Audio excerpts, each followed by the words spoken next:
Vamos lá, pessoal, finalizar o nosso curso de prisão preventiva. Finalmente chegamos ao fundamento da prisão preventiva. Esse tema final desse assunto tão importante para a advocacia. Sem mais delongas, vamos ao assunto.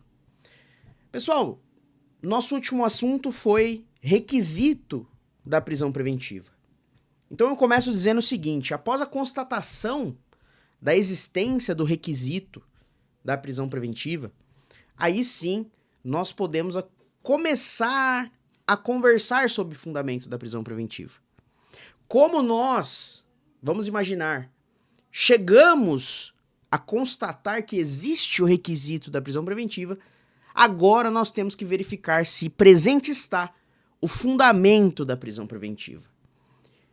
E faço a seguinte pergunta: o que é o fundamento da prisão preventiva?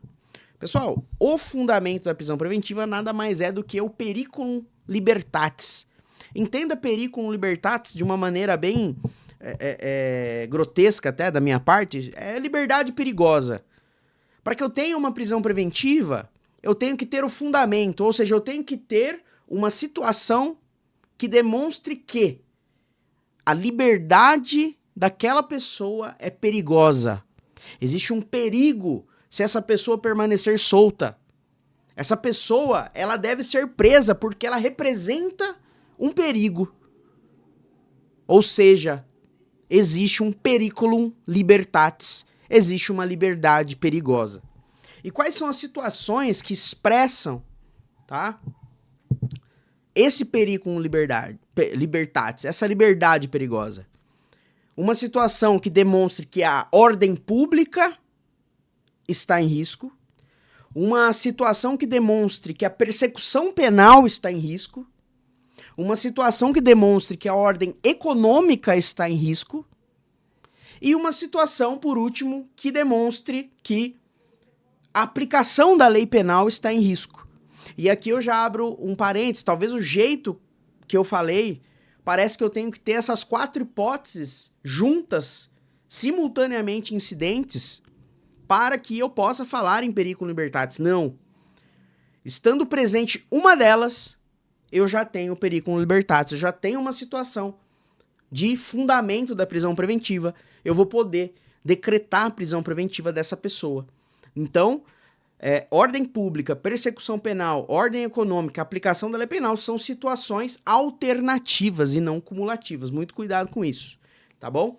Vamos prosseguir aí no nosso conhecimento, na construção do nosso conhecimento. Bom, eu disse isso para vocês, que o fundamento da ordem pública ele vai se manifestar aí no risco à ordem pública, aplicação da lei penal e outras 2 hipóteses ali. Mas você pode perguntar, mas da onde você tira isso?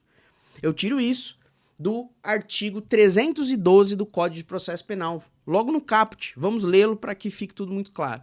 A prisão preventiva poderá ser decretada como garantia da ordem pública, da ordem econômica, por conveniência da instrução criminal ou para assegurar a aplicação da lei penal. Você pegando essa parte aí em destaque, você vai verificar que está aí a ordem pública, a ordem econômica, a persecução penal e também a aplicação da lei penal. Então, as situações ensejadoras do fundamento da prisão preventiva, elas estão no 312 caput do Código Penal. Isso é muito tranquilo. Agora vamos começar a falar de cada uma delas. Vamos começar a falar da garantia da ordem pública.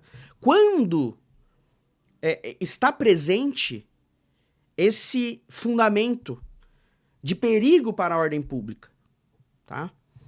E antes de responder essa pergunta, obviamente, a gente precisa saber o que é a ordem pública. E eu já adianto a vossas excelências que é muito difícil se falar, se afirmar de uma maneira categórica o que é a ordem pública, tá?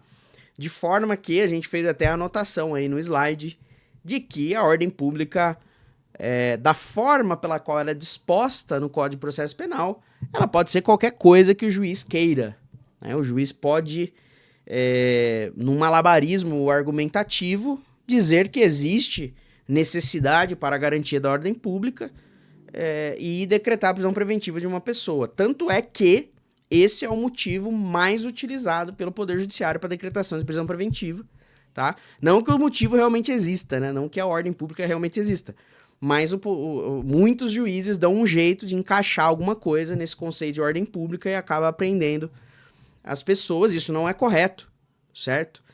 Na verdade, é até perigoso existir no ordenamento jurídico um termo tão vago como esse, ordem pública. E aqui a gente coloca uma pequena lista do que já foi considerado, né, ordem pública na jurisprudência. Já foi considerado ordem pública, clamor social, ou seja, se há aquele burburinho social em relação a um crime, já houve decretação preventiva, né, por conta disso, dizendo-se que isso é ordem pública. Opa, como está muito clamor, o povo está muito sedento por justiça nesse caso, nós temos que decretar a prisão preventiva, porque a ordem pública está sendo colocada em risco por esse crime, né? E temos também uma gravidade do crime. A gravidade do crime como aí demonstrativa de ordem pública. Ou seja, quando o crime ele tem uma conjuntura ofensiva demais, quando o crime ele tem um peso na conduta, muitos juízes entendem que isso é ordem pública. A ordem pública estará sendo vulnerada se essa pessoa não estiver presa, né? E existe um motivo pior, que é a credibilidade do judiciário. Diz assim, nossa, se a gente não prender essa pessoa, a credibilidade do judiciário estará sendo violada, então nós temos que prendê-la.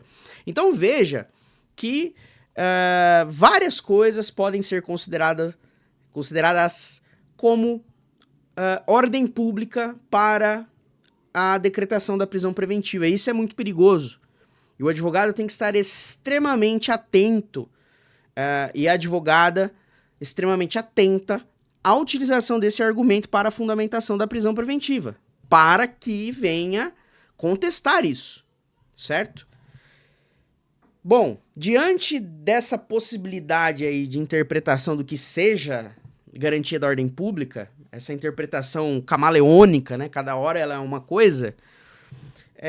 Bom, de uma forma firme, igual prego na areia, a gente pode afirmar que garantia da ordem pública seria possibilidade, ela estaria se configurando na possibilidade de aquela pessoa que está sendo implicada ali na persecução penal, ela poder vir a delinquir novamente se ela ficar solta. Então, dentre essa celeuma de apontamentos para o que seria a ordem pública, fique com isso. Fique com isso que eu acabei de falar. O que é quando a ordem pública está sendo vulnerada? Quando a ordem pública... Quando há uma possibilidade muito forte de essa pessoa que está aqui implicada numa investigação, num processo, ela poder vir a delinquir se ela ficar solta. Isso é algo mais concreto que se tem aí em relação ao que seja a ordem pública, tá? Ainda que nós tenhamos as nossas ressalvas também, porque como que você sabe que provavelmente uma pessoa delinquirá, né? Como você garante, né, que ela não delinquirá, que ela delinquirá? E pior, o réu, ele não tem como, o investigado, ele não tem como provar que ele não vai delinquir. Como que você prova que seu cliente não vai delinquir? Não tem como provar, né? Então é muito perigoso esse argumento para a decretação da prisão preventiva. Bom, já vimos que é um fundamento muito volátil, né? Ele é muito esfumaçado, ele não tem uma concretude. Portanto,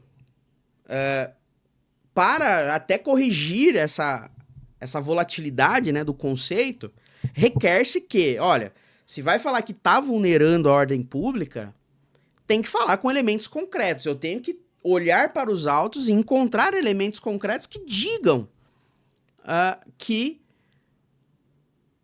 essa pessoa ela pode vir a delinquir novamente, certo? O juiz ele não pode fazer um exercício de futurologia como se ele tivesse uma bola de cristal para saber ou projetar, né, possibilidade dessa pessoa vir a delinquir. Tem que ter elementos nos autos, tem que ter informações nos autos que permitam o juiz chegar a essa conclusão.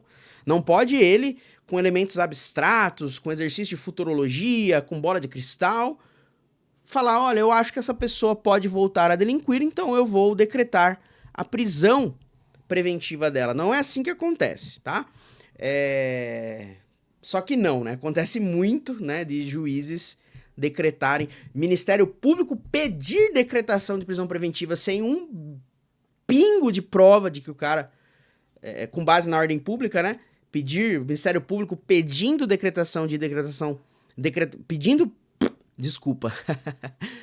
Ministério Público pedindo decretação de prisão preventiva em razão de necessidade para a ordem pública, sem prova, e o juiz dando, né? Juíza decretando prisão preventiva, sem prova nenhuma. Só que vamos ler agora uma decisão do Superior Tribunal de Justiça dizendo como que tem que ser uma decretação de prisão preventiva em razão da necessidade para a garantia da ordem pública. Vamos ler as partes destacadas, que eu já vou direto no ponto. Ó. Tá escrito assim, ó. O decreto preventivo não apontou indícios concretos de como o paciente poderia colocar em risco a ordem pública, carecendo assim de fundamento apto a consubstanciar a prisão. Olha que maravilha. Ordem concedida para revogar a prisão preventiva do paciente. Então veja, ao juiz não é dado ele só colocar lá que está vulnerando a ordem pública e simplesmente fazer a decretação da prisão preventiva. De jeito nenhum. Ele tem que demonstrar com indícios concretos como esse paciente ele pode vulnerar a ordem pública, né? Não basta dizer, né, que existe um risco para a ordem pública. Tem que ter elemento concreto, tem que ter coisas no processo que demonstrem, né, essa possibilidade, né, de cometimento de outros crimes. Bom, seguindo, vencemos a ordem pública, vimos que é algo bem volátil e eu já digo para vocês, sempre que houver decretação de prisão preventiva do seu cliente e for usado o argumento da necessidade para a ordem pública, é 99% de chance que não está fundamentado. É 99% de chance que não tem elemento concreto, não está fundamentado a contento, vai para cima no HC, tá? Bom, vamos agora para a garantia da ordem econômica. Falamos da garantia da ordem pública, agora a garantia da ordem econômica. Pessoal, essa modalidade de fundamento de prisão preventiva, a utilização prática disso é quase nula, ao ponto de os próprios manuais de processo penal eles dedicarem assim só tempo para dizer que tem utilização quase nula. Aí eles vão para outra. Então nós vamos fazer praticamente a mesma coisa, vamos dizer a vocês, dando uma satisfação, que a garantia para a ordem econômica tem uma incidência baixíssima na justiça, quase zero juízes aplicam a prisão preventiva com esse fundamento, tá? Utilizam a própria ordem pública, né? Então, como tem uma baixa aplicação, como não vai ter algo prático na sua vida, nós vamos deixar para depois, né? Para depois não, nós vamos pular e ir para o próximo, mas nós vamos deixar aqui pelo menos um conceito, para saber, nossa, mas o que é essa garantia da ordem econômica, né? Ordem econômica é o correto andamento do funcionamento do sistema financeiro. Então, uma prisão preventiva seria decretada por esse motivo, porque a pessoa, ela significa um alto risco aí pro funcionamento do sistema financeiro de um país, tá certo? Então, pulando aí, vamos para o próximo. Esse aqui é muito importante e é muito legal a gente dominar, tá? Conveniência da instrução criminal, tá? Quando eu vou decretar a prisão preventiva? Por conveniência da instrução criminal. Quando o imputado, ele significa risco para a prova do processo, para a produção de elementos no inquérito. A pessoa significa um risco. E como se manifesta esse risco? Explica para mim, ó. O imputado alterou a cena do crime. Poxa, ele está colocando a prova em risco. Eu não vou conseguir instruir o processo a contento, eu não vou conseguir deixar aquele processo robusto como ele deve ficar para uma aplicação da lei penal no futuro. Então, eu prendo ele preventivamente para ele não alterar a cena do crime, para ele não ameaçar a testemunha. Pode ser que a gente tenha notícia de que ele ameaçou testemunha. Então, prende-se para que a prova seja colocada em segurança, tá? Mas, todavia, entretanto, pessoal, mais uma vez, tem que ter elementos concretos nos autos que demonstrem que o imputado ele é perigo para a prova. Não basta o juiz fazer de novo exercício de futurologia, supor, fazer ilações no sentido de, ele pode ameaçar a testemunha, ele pode alterar a cena do crime. Não. Não.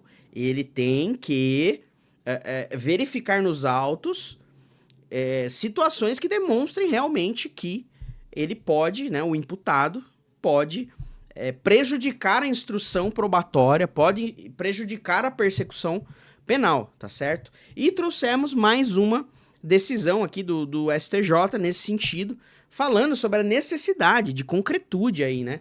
Vamos direto aí nas partes em destaque, ó. Conveniência da instrução criminal. O decreto preventivo não apontou elementos concretos de receio de perigo gerado pelo estado de liberdade do imputado à conveniência da instrução criminal. O fundamento de conveniência da instrução criminal, pelo temor das vítimas sofrerem represálias caso prestem depoimentos, dissociado da notícia de ameaças à vítima, não é válido.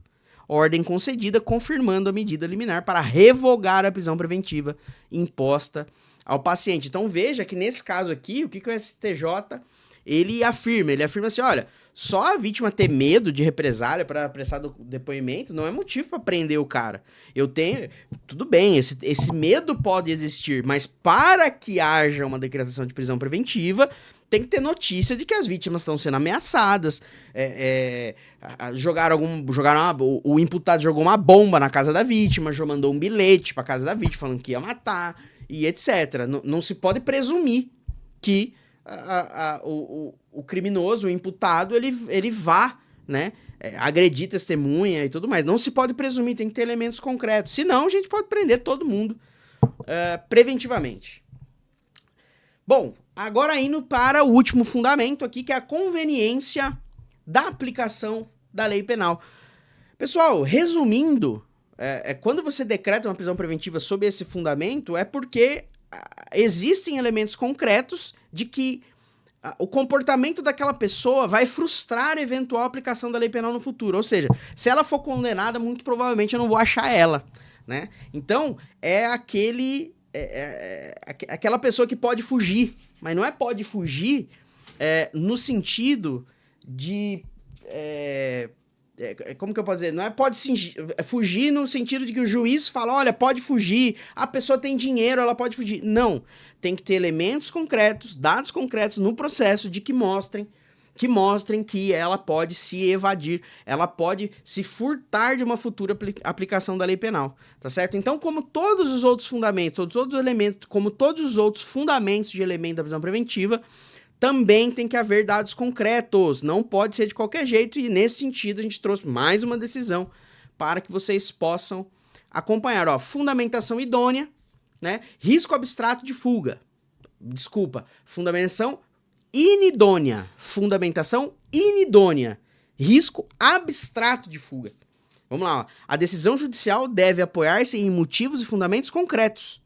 É inidônea a fundamentação da custódia cautelar lastreada na presunção genérica de que há risco de fuga do réu, se dissociada de elemento individualizado que indique tentativa de se esquivar de eventual responsabilização penal. Então veja, pessoal, precisa de elementos concretos, seja lá qual for o fundamento que seja invocado pelo Poder Judiciário, tem que ter elemento concreto, não pode ser só ilação, não pode ser só risco genérico, não pode ser algo sem fundamento, tem que ser algo com fundamentos concretos para que a prisão preventiva seja decretada. Pessoal, que vitória maravilhosa para mim e para vocês finalizar esse curso de prisão preventiva. Eu acredito muito que com o que nós conversamos aqui, você consiga sim fazer uma advocacia diferente. É óbvio que você vai buscar, é óbvio que você vai continuar estudando, você não vai ficar só nessas aulas, porque você é um aluno interessado, você é uma pessoa estudiosa e vai buscar mais. Mas eu acredito muito, cara, que essa aula, que esse curso é premium. Cara, recheado de jurisprudência, STF, STJ, sabe? Feito com sinceridade, feito com amor, feito com dedicação. Então, eu só desejo que você faça bom proveito do conhecimento que lhe foi passado. Peço para você, se ainda não segue o Instagram da Academia de Direito, siga Status Libertatis Academia. E siga também o Instagram deste que vos fala, valdirplopesjr.adv. Tá aí, segue e vamos nessa caminhada, porque vem muito mais pela frente, tá bom? Um abraço a todos!